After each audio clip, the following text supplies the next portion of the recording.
Good morning, everyone, once again. It's very interesting to be part of this panel. I have two distinguished guests who are from my home state, Assam. And as you can see, this session is all about tourism in Assam. Recently, the New York Times published a list of places to visit in 2025, and Assam was placed at number 4 among all the global destinations. Then Agoda came up with a list where it placed Guwahati as one of the fastest growing tourist destinations. So it's probably the time for Assam. And we have two great ambassadors of Assam tourism. I would like to share this news also, that recently Time magazine, the 2025 list of 13 women of the year, we have among us one of them, Dr. Barman.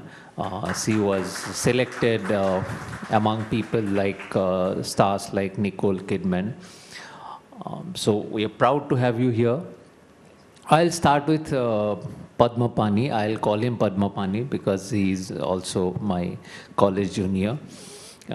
So can't forget that.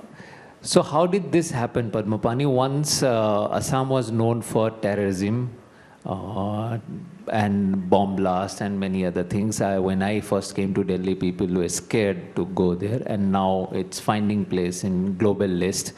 So how did this happen?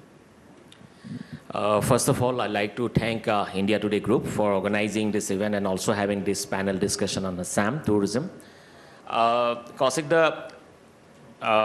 this is rightly asked, if you ask anybody, nobody had ever thought of this thing, that New York Times would rate Assam one of the 52 destinations, that is also at number 4 to be visited in 2025. We had a long history of insurgency in the state, and this all has now become possible. Now New York Times or Agoda's rating, this is because of the perception change. I strongly feel perception change with constant support from the union government under the leadership of Honorable Prime Minister in last 10 years, and also the efforts that put by the state government in last 4-5 years under the leadership of our Chief Minister. Because if you see that central government now considering Northeast India as the Astalakshmi, they are putting so much effort to bring Northeast in the global map, so much of efforts on development and promotion. And if you see precisely perception change and certain factors behind that. First, I strongly feel that law and order. The law and order has improved tremendously in Assam in last 4-5 years. So much efforts to sign peace accords from the state government side, also supported by the union government. Secondly, there are no such insurgency incidents in last 4-5 years, 6 years. Then there is no protest as such in Assam. This is the prime reason, law and order. Secondly, the systematic approach. This New York Times specifically mentioned about the tourism potential in Assam, that is Soraido Moidams, Kaziranga National Park, Kamakhya Temple. We had all these things, but there are no systematic approach. Ever since this new government in the union, since 2014, they have given us full support to the state. And also our Chief Minister made the point that we should bring Soraido in the international platform. We made that dossier, supported the union government, India's single nomination in the UNESCO's World Heritage Site. Our Honorable Prime Minister, the first Prime Minister in Indian history to stay in Kaziranga for a night. After this visit of Honorable Prime Minister, the upsurge of tourist footfall in the state. Third, I strongly feel the infrastructure. Look at the infrastructure. State government is putting, substantial amount of budget in the infrastructure development, also supported by union government. Union government in the form of Swadesh Darshan, we have allocated 2 destinations in Assam, 100 crore each. Kamakhya corridor is being developed under PM Divine. We have given destination under challenge-based destination development by the government of India. We are also given central capital assistance for development, beautification, Ranghat and State Zoo. State is also pushing or encouraging private investments in the tourism sector. So this is basically, the systematic approach, law and order, and infrastructure development that has taken place in the last 10 years and 4-5 years in state government that's actually helped in changing perceptions. I think this is the major reason for having such ratings nationally and internationally. When I was growing up, there was a bird in Assam. In Assamese, it's called hargila.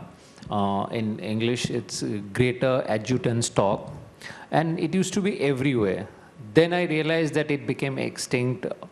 And in Delhi, I met several people who actually asked me that they wanted to go to Assam to actually see this bird. And if that became possible from almost on the verge of being extinct to now becoming a tourist attraction in some ways, it is because of one woman, Dr. Barman. She is popularly known in Assam as Hargila Baidev.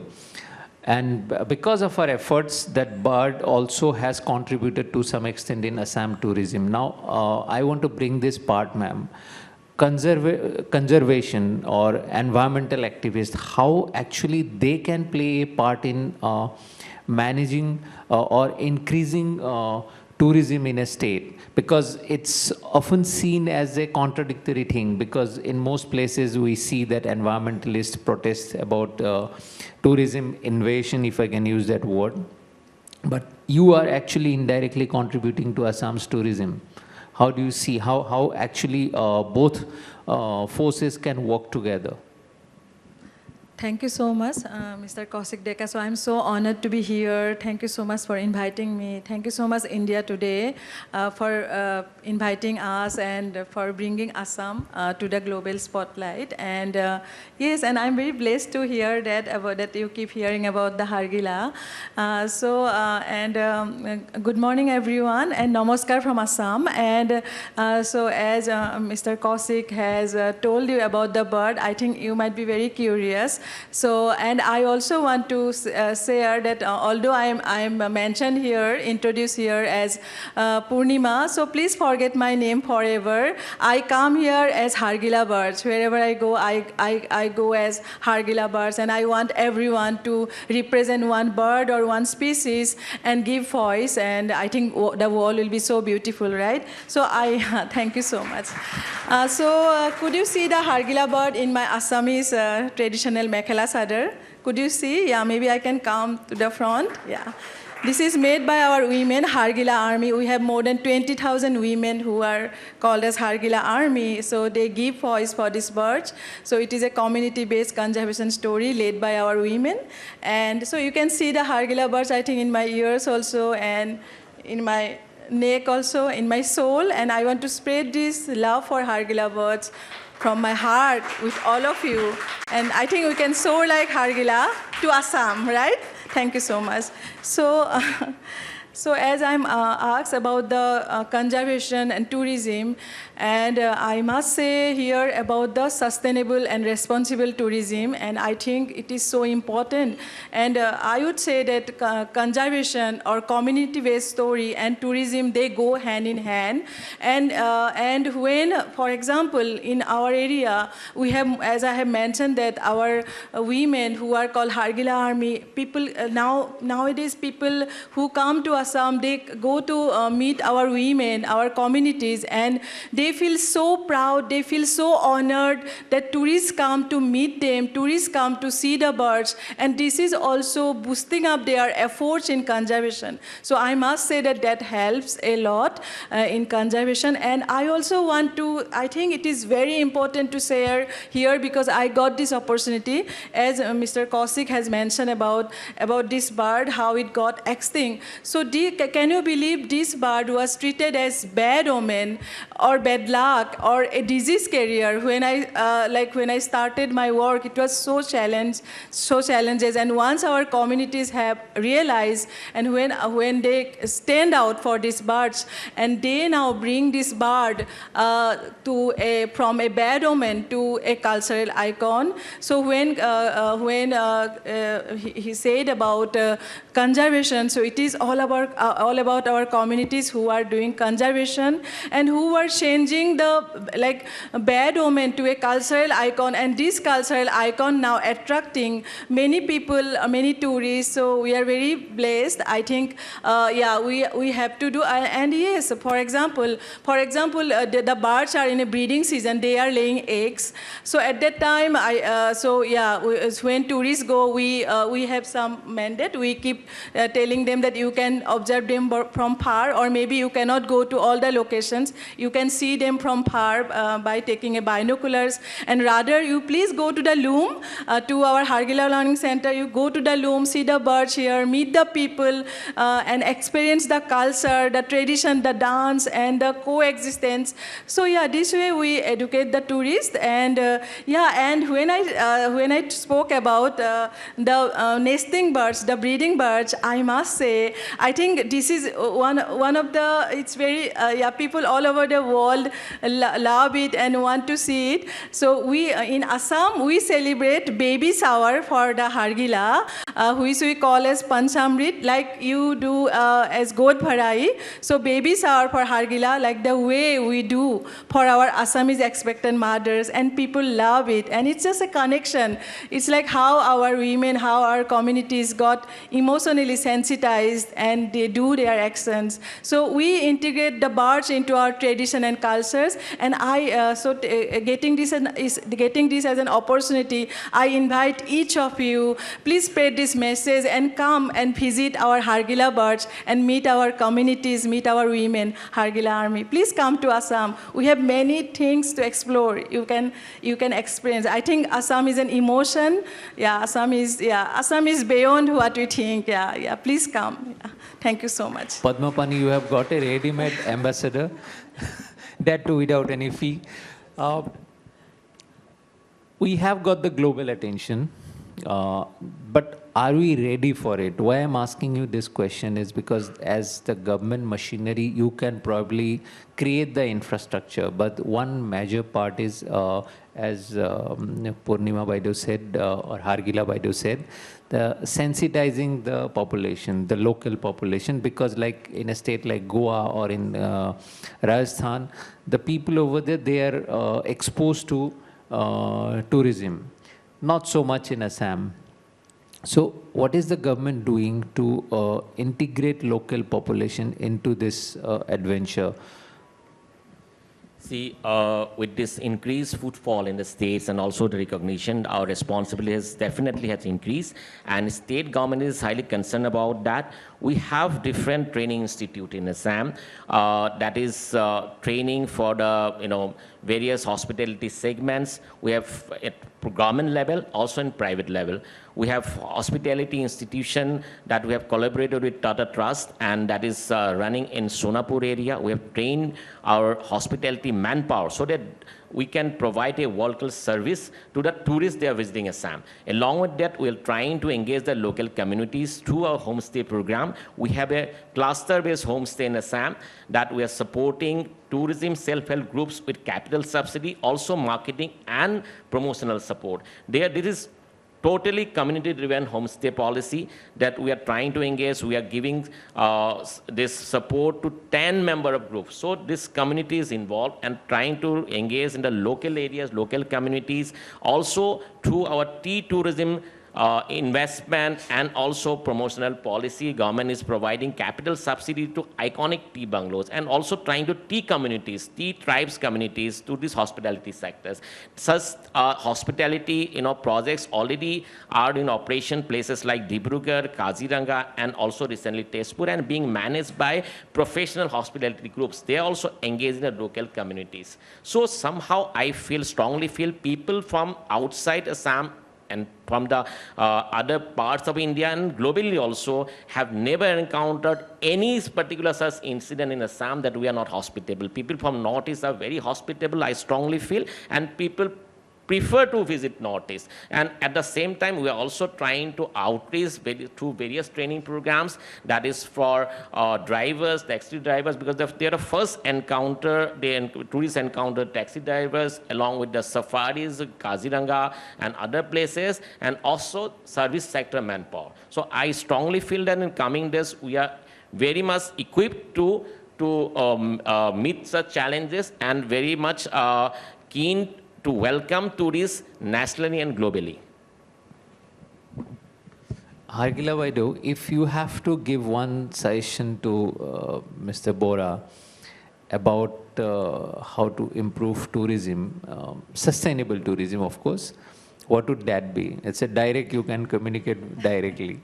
Yes, when Assam is now a fourth rank in the destination out of this 50, I think, destination by New York Times, I think I'm not someone to advise, but it's like, you know, they're doing so much. There is always a scope for improvement. Yeah, there is, yeah. But yes, of course, I can request, and yeah, what is my experience is, we have, yeah, when Sir was mentioning about the hospitality, I think that is an opportunity for us, the warm hospitality of our people in Assam. I think we don't find it anywhere in the world, and I think that is also one kind of marketing, or maybe in other words, yes, it is one of the opportunity, and I think that is also one of the reason that people love our simplicity, the warmth, hospitality, and I was thinking just when I was sitting there, like yes, we have now enough scope, like we have our national parks, we have our new national parks like Jalao, new national parks, and we have enough national park sanctuaries. We are in the hotspot of biodiversity, and I think we can do lots of more marketing, like yes, in terms of fresh air, maybe we can do, like for example, people sitting in Delhi or people staying in Delhi, they can, so we can we can do in terms of maybe we invite them to the villages. So we have to think beyond now. So we can also maybe include villages. We have our villages so beautiful, and people can have peace visiting the villages, and especially because from my own experience, I work in the backyard of people, mostly in the villages, and in those villages in the backyards, they have like a bari. In Assam we call bari, that is like a jungle, like village jungle, something like this, the backyard where we have enough trees, like it's a dense biodiversity, but we often overlook.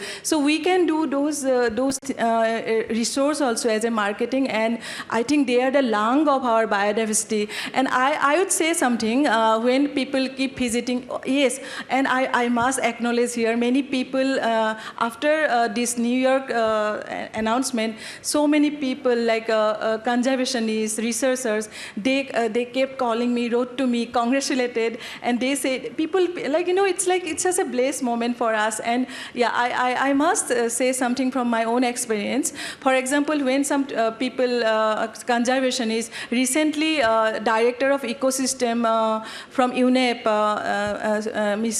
Suzanne Gardner, she visited just last week. This way we have many people who keeps visiting, and I keep talking to everyone. Recently we had a guest from Netherlands, and whenever we go, I keep taking them to the villages mostly, apart from the national parks, and I keep talking them. See, for example, I had a visitor, a scientist, Aaron. So I told Aaron, I told him all the time. I was explaining about the trees when we were passing, when we were passing through the road, the trees, and I all the time I keep talking. So we are in a biodiversity hotspot. So when he was eating something, Aaron, you are eating the biodiversity. You are eating the biodiversity from our biodiversity hotspot. So those things we can market. So we have to say enough about our biodiversity hotspot. So it will help our communities and also our future youths, who have lots of scope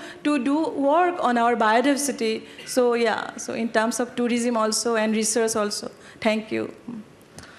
Padmapani, what is that one challenge, as the tourism secretary, you would say that this is one challenge that we need to overcome? Means we have got the attention, you are doing your best, the government is doing your best, you have the support of the central government also, but that one big challenge, one stumbling block for Assam tourism?